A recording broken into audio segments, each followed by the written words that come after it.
પાંચમો સ્કંદ 23મો અધ્યાય શિશુમાર ચક્રનું વર્ણન।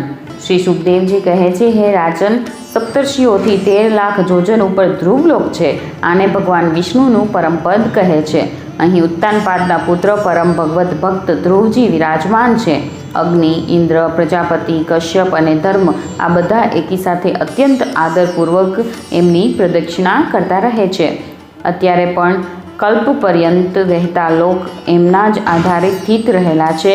એમના આ લોકનો પ્રભાવ અમે અગાઉ ચોથા સ્કંદમાં વર્ણવેલો છે। સદા જાગ્રત રહેતા અવ્યક્ત ગતિ ભગવાન કાળ વડે ગ્રહો, નક્ષત્રો વગેરે જે જ્યોતિર સમૂહો નિરંતર ગુમાવવામાં આવે છે તે બધાના આધારસ્તંભ રૂપે આ ધ્રુવ લોકને જ ભગવાને નિયુક્ત કરેલો છે। તેથી આ ધ્રુવ એક જ સ્થાનમાં રહીને હંમેશા પ્રકાશિત રહે છે।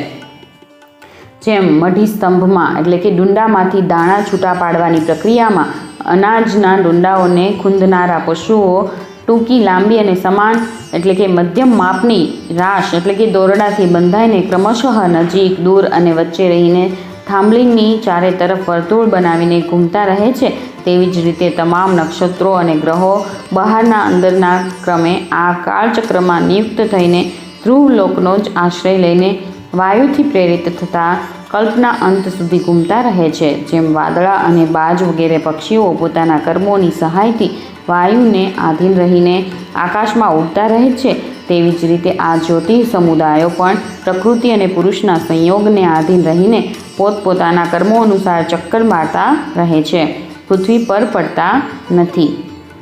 કેટલાક મનુષ્યો ભગવાનની યોગ માયાના આધારે રહેલા આ જ્યોતિષ્વક્રનું શિશુમાર રૂપે વર્ણન કરે છે। આ શિશુમાર કુંડલીભૂત ગોળ વર્તુળ વળેલા આકારમાં છે અને તેનું મુખ નીચે તરફ છે। આની પૂંછડીના છેડે ધ્રુવ છે, પૂંછડીના મધ્ય ભાગમાં પ્રજાપતિ, અગ્નિ, ઇન્દ્ર અને ધર્મ છે, પૂંછડીના મૂળમાં ધાતા અને વિધાતા છે, આની કેડના ભાગમાં સપ્તર્ષિઓ છે। આ શિશુમાર જમણી તરફ સંકોચાઈને કુંડળી વળેલો છે। આવી સ્થિતિમાં અભિજીતથી માંડીને પુનર્વસુ સુધીના ઉત્તરાયણના જે 14 નક્ષત્રો છે તે બધા આના જમણા ભાગમાં છે અને પુષ્યથી માંડીને ઉત્તરાષાઢા સુધીના દક્ષિણાયનના જે 14 નક્ષત્રો છે તે બધા ડાબા ભાગમાં છે। સંસારમાં પણ શિશુકુમાર જ્યારે કુંડલાકાર હોય છે ત્યારે તેની બંને બાજુના અંગોની સંખ્યા સરખી રહે છે, તેવી જ રીતે અહીં નક્ષત્રોની સંખ્યામાં પણ સરખાપણું એટલે કે 14 બંને બાજુએ છે। આ શિશુમારની પીઠના ભાગમાં અજવીથી એટલે કે મૂળ, પૂર્વાષાઢા અને ઉત્તરાષાઢા એ 3 નક્ષત્રોનો સમૂહ છે અને આના ઉદરના ભાગમાં આકાશ ગંગા છે। હે રાજન, આના જમણા અને ડાબા કટી ભાગોના પુનર્વસુ અને પુષ્ય નક્ષત્રો છે। જમણા અને ડાબા ચરણોમાં પાછલા ભાગે આદ્રા અને આશ્લેષા નક્ષત્રો છે, તેમજ જમણા અને ડાબા નસ્કોરોમાં અનુક્રમે અભિજીત અને ઉત્તરાષાઢા એટલે કે નક્ષત્રો છે। આ જ પ્રમાણે જમણા અને ડાબા નેત્રોમાં અનુક્રમે શ્રવણ અને પૂર્વાષાઢા તથા જમણા અને ડાબા કાનોમાં અનુક્રમે ધનિષ્ઠા અને મૂળ નક્ષત્રો છે। દક્ષિણાયનના મઘા વગેરે 8 નક્ષત્રો ડાબી પાંસળીઓના અને એનાથી ઉલટા ક્રમે ઉત્તરાયણના મૃગશિરા વગેરે 8 નક્ષત્રો જમણી પાંસળીઓમાં છે। શતભિષા અને જ્યેષ્ઠા આ 2 નક્ષત્રો ક્રમશઃ જમણા અને ડાબા ખભાઓના સ્થાને છે। આની ઉપરની હડપચીઓમાં અગસ્ત્ય, નીચેની હડપચીઓમાં નક્ષત્રરૂપ યમ, મુખમાં મંગળ, લિંગ પ્રદેશમાં શનિ, ખુંદમાં બૃહસ્પતિ એટલે કે ગુરુ, છાતીમાં સૂર્ય, હૃદયમાં નારાયણ, મનમાં ચંદ્રમા, નાભીમાં શુક્ર, સ્તનોમાં 2 અશ્વિની કુમારો, પ્રાણ અને અપાનમાં બુધ, કંઠમાં રાહુ, સમસ્ત અંગોમાં કેતુ અને રૂવાટામાં સમસ્ત તારાઓ સ્થિત છે।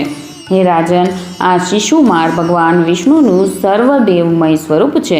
દરરોજ સાયંકાળ સમયે પવિત્ર થઈને અને મૌન રહીને આનું દર્શન કરતાં કરતાં ચિંતન કરવું જોઈએ તથા આ મંત્રનો જપ કરતાં કરતાં ભગવાનની સ્તુતિ કરવી જોઈએ। સમસ્ત જ્યોતિર્ગણોના આશ્રય, કાળચક્ર સ્વરૂપ, સર્વદેવોના અધિપતિ પરમ પુરુષ પરમાત્માનું અમે નમસ્કારપૂર્વક ધ્યાન કરીએ છીએ।